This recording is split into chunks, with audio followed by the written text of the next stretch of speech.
So I went to New York this week. I did some touristy things, some not so touristy things, and while I was there, I decided I would talk to this guy named Kraig Adams. If you don't know who Kraig is, you really should. He's an awesome and inspiring filmmaker, YouTuber, entrepreneur, and I just decided to have a little chat with him. So here's Kraig, and here's the interview I shot with him, so enjoy.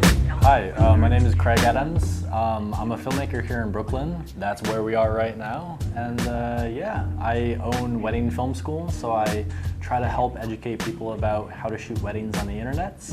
And then I also shoot weddings my own, and also shoot some other videos. I also do some entrepreneurial stuff as well. So the idea to start wedding film school, I guess, came from me just making videos teaching people how to do things in general. So in high school, I was shooting videos just as a hobby and just like hanging out. But once I got to college, like before I even got to college, I was looking for videos about Buffalo State. And I'm like, they have this crappy website with like bad testimonials. Like, I want actual videos of what it's like. I looked on YouTube, there was nothing. So as soon as I got to college, I'm like, I'm gonna make a video every week explaining and showing, what this is like. That eventually moved into like showing people what it was like to be a TFA film major in college.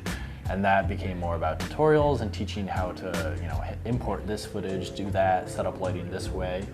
And I really saw the awesome community on, YouTube for people learning how to shoot videos. So that was fun. And then as soon as I left college, I was shooting more and more weddings, and that kind of became, my full-time job at the time. Unemployed out of college, so I was shooting weddings. And I'm like, yeah, I can do the same thing and teach people. As soon as I would learn something new, because I was learning, I was growing and learning myself, I would get really excited about the thing that I just learned, and then I want to share it with everybody.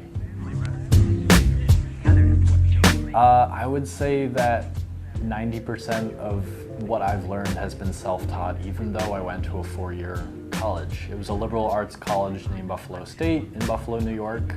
It was about 2 hours from where I grew up. And it was a film program. They take 15 people a year, so very small, tight-knit, group of filmmakers, writers and directors. I fell into more of the director of photography role in my grade.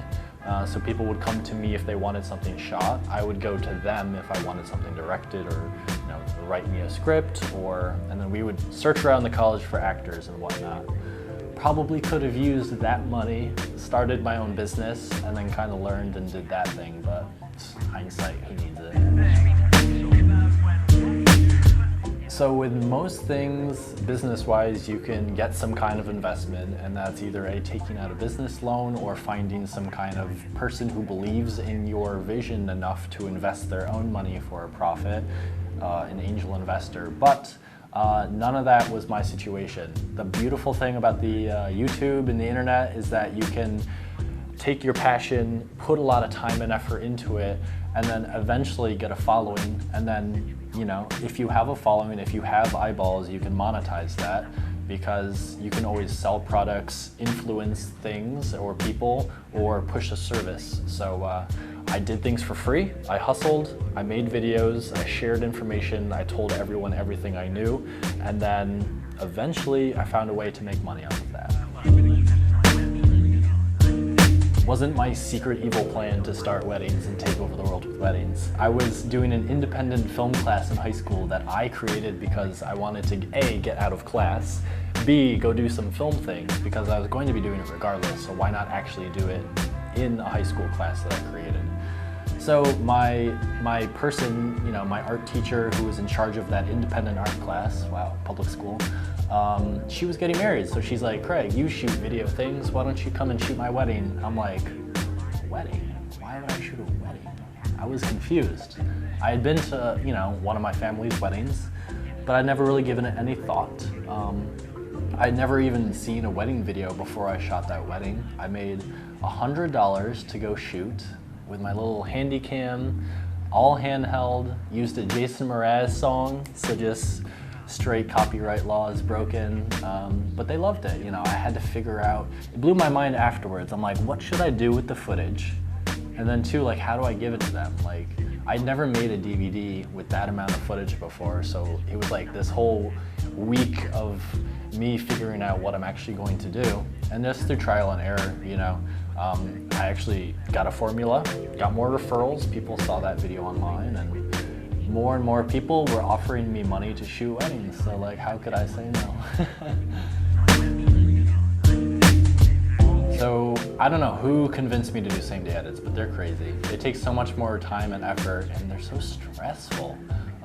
You have to have a bit more pre-production going into a same-day edit, but you know, I've found that a 3-person team, including myself, really works for that type of shoot.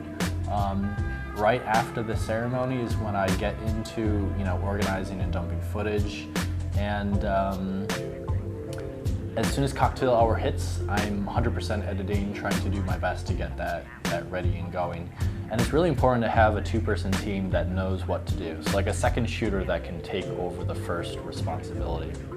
Because the worst thing is that if you're like backseat driving while editing, like you don't want to have to like go make sure that the lighting is good for the toasts. You don't want to have to go make sure that they're actually shooting the dances, you know. So that's important. And then just setting the expectations, you know, 3 minutes for me is like what I say.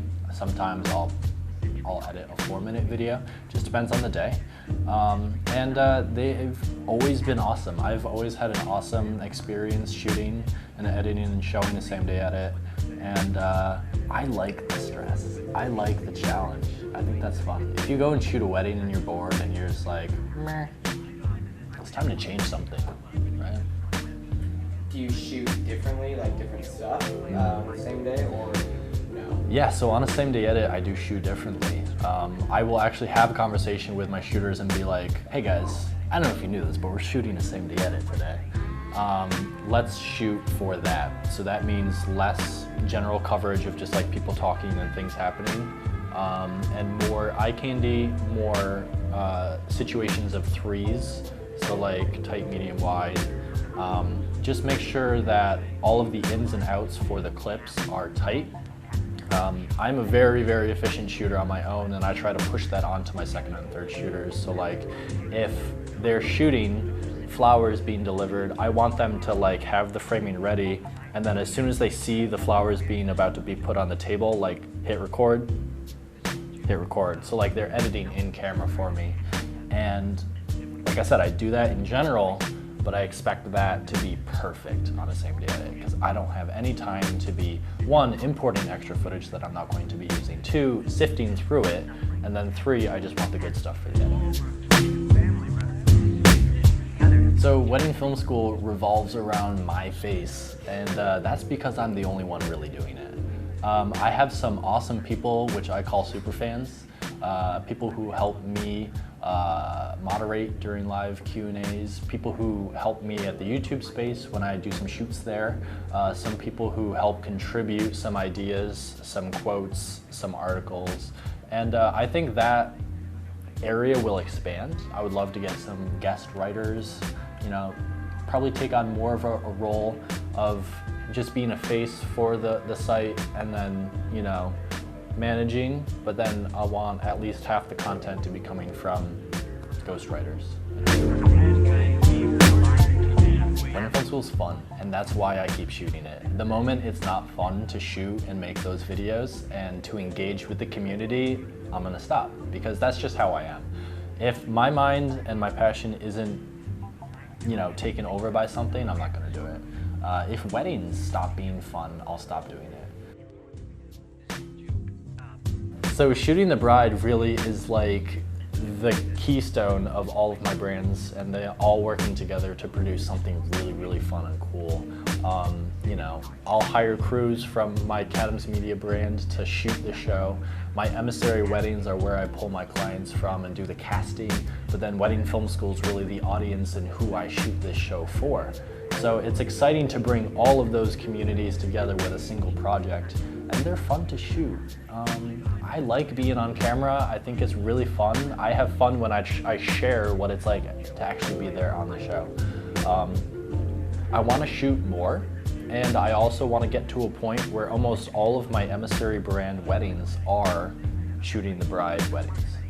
So almost every single wedding I shoot has this element of it, and I want that to actually be one of the main selling points of brides looking to have this kind of different service. You know, it might be really cool to have this kind of show shot around your wedding, so I can also charge a premium for that.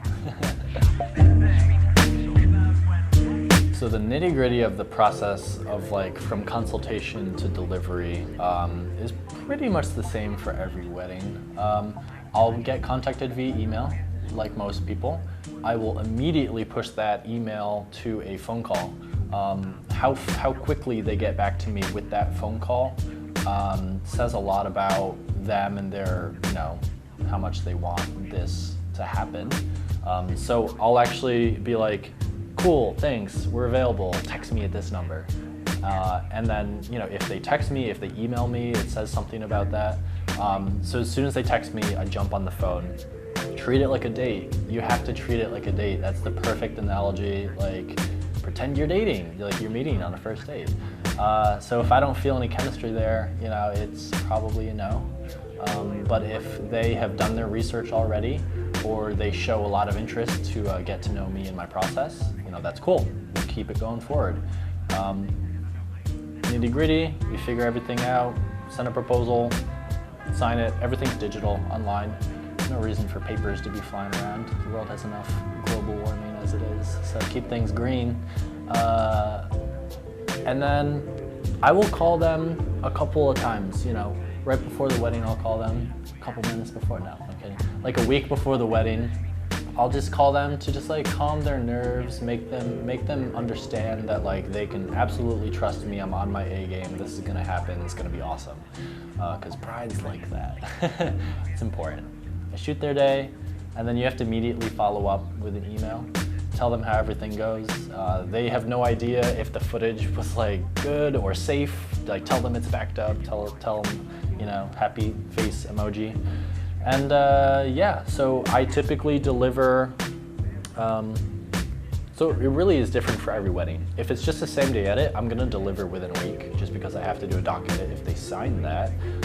But typically a 6-minute highlight film and a doc edit is what most couples do. And that'll probably be 5 to 6 weeks. I typically try to do before that. I wanna deliver within 3 weeks. Like that's my actual secret target. Because I feel like if you deliver when you say that you're going to deliver, it's kind of a letdown a little bit. If you deliver after it, they hate you. It's this thing, you cannot do that.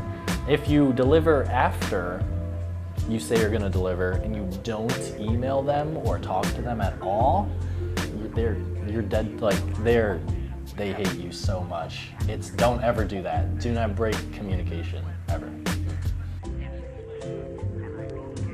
Yeah, the pre-production process that goes into finding and building your team before the wedding is tricky. You know, if you're not doing this 100%, you know, guns a-blazing, it's hard to keep that list of people that you can depend on. A lot of people contact me to second or third or first their wedding, you know, 6, 8, a year out. As soon as they're going to look to try to sign that contract, they're like, I need to make sure that I have who I'm going to shoot that wedding lined up before I even commit to it. Which is smart, but that hasn't always been my process. I've been more guerrilla style. I'll say yes to everything and then just make it work. And sometimes that results, you know, in awesome second shooters. We got our team, we kill it. And then sometimes everyone's booked, everyone says no, everyone's busy. So you kind of have to settle for someone that necessarily isn't as experienced or someone that you haven't worked with before. And that can be tough, that's stressful. If you have to do more work to make sure that they're doing the work that they should be doing, you know, that takes away from the process. So I still do solo shoots. They're fun. You know, I have to set the expectation because that's way different than a 2-person or 3-person team, but I can still make some really, really cool stuff shooting solo. Or just shooting solo and having an assistant or someone just come in to man a camera during the ceremony. Oh, there's no negativity on the internet, not at all. Facebook is a breeze. Every comment I've ever gotten on YouTube has been Craig, you're so awesome. How do you do your hair that way? I love your videos. No, you have to embrace the haters. I've got some people who routinely come on my videos just to spread hate and be heard for that reason. And I kind of understand, you know, there might be something else going on in their life. There might be some external reasons that you don't understand. You're not them, so how can you understand? All I can do is react. I can't control how they're going to react, so there's no stopping the hate. There's no stopping the comments, so you just have to take it in stride, and that's why I troll them back with kindness. I warn everyone on YouTube because like there's a 50% chance that I'm going to respond to your comment and offer some beautiful, you know, advice. There's also a 50% comment that I will just be ridiculous and troll you, just because you can't take it so seriously. And guess what? Majika, check this out. This is a Snapchat code. So just pause the video, go to your Snapchat, take a photo or add it. I don't know, all the technologies, make it happen. I believe in you. You can do it. We can make Snapchat great again. Follow me.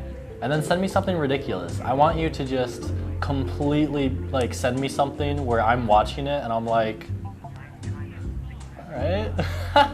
So do it, please. So he started the workshop off with showing us how he created the SNL 40 title sequence. This was super cool because he showed us all of the tricks.